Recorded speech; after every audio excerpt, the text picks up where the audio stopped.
আমরা জুলাইকে ভুলিনি, জুলাইয়ের শহীদদের ভুলিনি, আহত জুলাই যোদ্ধাদের ভুলিনি। আর জুলাই গণহত্যার পূর্ণাঙ্গ বিচার না হওয়া পর্যন্ত আমরা থামব না ইনশাল্লাহ। গভীর শ্রদ্ধার সঙ্গে স্মরণ করছি জুলাই গণঅভ্যুত্থানের সকল শহীদকে। শ্রদ্ধা জানাচ্ছি সেই সাহসী ছাত্র জনতাকে যারা বন্দুকের সামনে বুক পেতে দাঁড়িয়েছিলেন, যারা ভয়কে পরাজিত করে অন্যায়, বৈষম্য ও দমনপীড়নের বিরুদ্ধে প্রতিরোধ গড়ে তুলেছিলেন।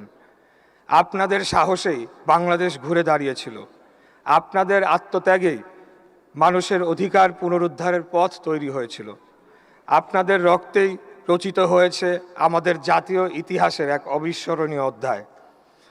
জুলাই কোনো ব্যক্তি, দল কিংবা গোষ্ঠীর সম্পত্তি নয়। জুলাই বাংলাদেশের জনগণের, জুলাই আমাদের জাতীয় ইতিহাসের এক অবিচ্ছেদ্য অংশ। বাংলাদেশ একবারই স্বাধীন হয়েছে 1971 সালের মহান মুক্তিযুদ্ধের মাধ্যমে। মহান মুক্তিযুদ্ধ আমাদের একটি স্বাধীন রাষ্ট্র, একটি সার্বভৌম ভূখণ্ড এবং একটি গর্বিত পতাকা দিয়েছে। জুলাই সেই স্বাধীনতাকে রক্ষা করার এক রক্তাক্ত লড়াই। জুলাই স্বাধীন বাংলাদেশের মানুষের অধিকার, মর্যাদা ও গণতান্ত্রিক মালিকানা পুনঃপ্রতিষ্ঠার সংগ্রাম। মহান মুক্তিযুদ্ধ আমাদের জাতির ভিত্তি। আর সাম্য, মানবিক মর্যাদা ও সামাজিক ন্যায় বিচারের যে আকাঙ্ক্ষা মুক্তিযুদ্ধের মূল প্রেরণা ছিল, জুলাইয়ের ছাত্র জনতার কণ্ঠে সেই আকাঙ্ক্ষাই আবার উচ্চারিত হয়েছে। সার্বভৌমত্ব শুধু মানচিত্র ও সীমান্তের বিষয় নয়। সার্বভৌমত্বের অর্থ বাংলাদেশের সিদ্ধান্ত নেবে বাংলাদেশের জনগণ।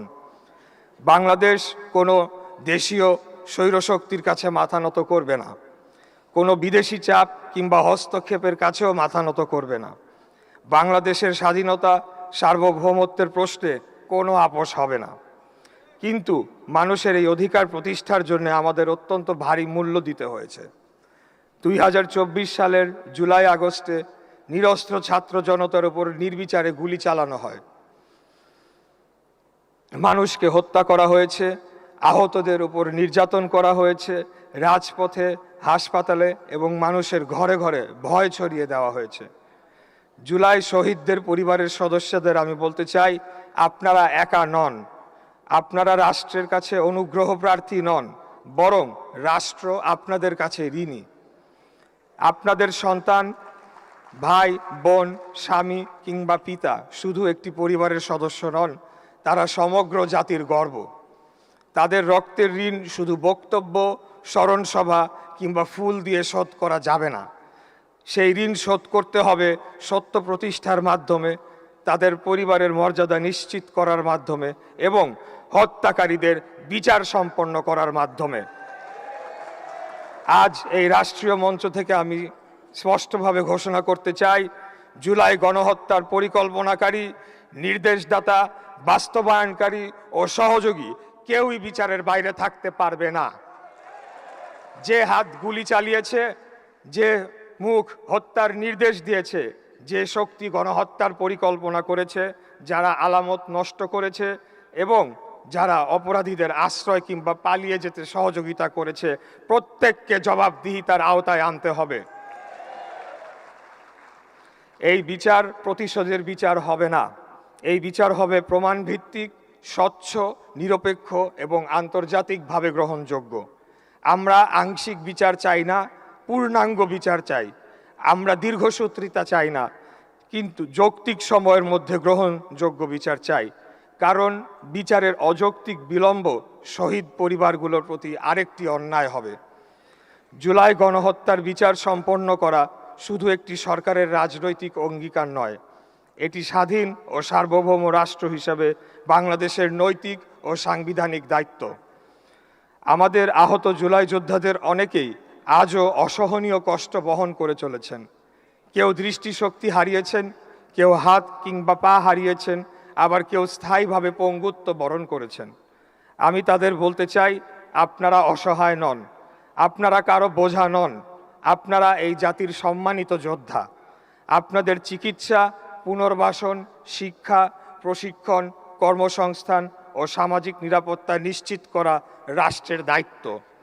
কোনো আহত জুলাই যোদ্ধা চিকিৎসার অভাবে কষ্ট পাবেন না, কোনো শহীদ পরিবার অবহেলিত থাকবেন না, এটাই আমাদের আগামী দিনের অঙ্গীকার।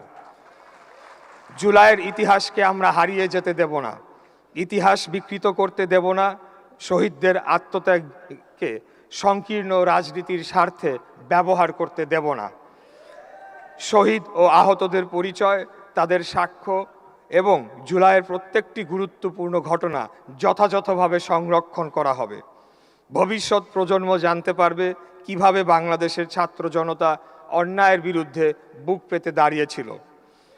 মাননীয় প্রধানমন্ত্রীর প্রতিশ্রুতি অনুযায়ী মুক্তিযুদ্ধ বিষয়ক মন্ত্রণালয় জুলাই শহীদ পরিবার ও আহত জুলাই যোদ্ধাদের পাশে থাকবে। মন্ত্রণালয়ের দায়িত্ব থেকে এবং আপনাদেরই একজন হিসেবে আমি আজ আবারও জাতির সামনে অঙ্গীকার করছি, শহীদদের রাষ্ট্রীয় মর্যাদা নিশ্চিত করা হবে। আহত জুলাই যোদ্ধাদের চিকিৎসা, পুনর্বাসন ও সম্মান নিশ্চিত করা হবে। জুলাইয়ের ইতিহাস সংরক্ষণ করা হবে এবং গণহত্যায় জড়িত প্রত্যেক অপরাধীর বিচার সম্পন্ন করা হবে। 1971 আমাদের শিখিয়েছে পরাধীনতার কাছে মাথা নত করা যায় না। জুলাই আমাদের স্মরণ করিয়ে দিয়েছে স্বাধীন দেশে স্বৈরাচার ও অন্যায়ের কাছেও মাথা নত করা যায় না। বাংলাদেশ কোনো ব্যক্তি, পরিবার, দল কিংবা বিদেশি শক্তির সম্পত্তি নয়। বাংলাদেশ তার জনগণের, বাংলাদেশের মালিক বাংলাদেশের জনগণ। মহান আল্লাহর কাছে প্রার্থনা করি তিনি যেন জুলাইয়ের সকল শহীদদের রুহের মাগফিরাত দান করেন, শোক সন্তপ্ত পরিবারগুলোকে ধৈর্য ও শক্তি দেন এবং আহত জুলাই যোদ্ধাদের দ্রুত আরোগ্য দান করেন। শহীদদের আত্মত্যাগ বৃথা যেতে দেব না, আহত জুলাই যোদ্ধাদের একা থাকতে দেব না।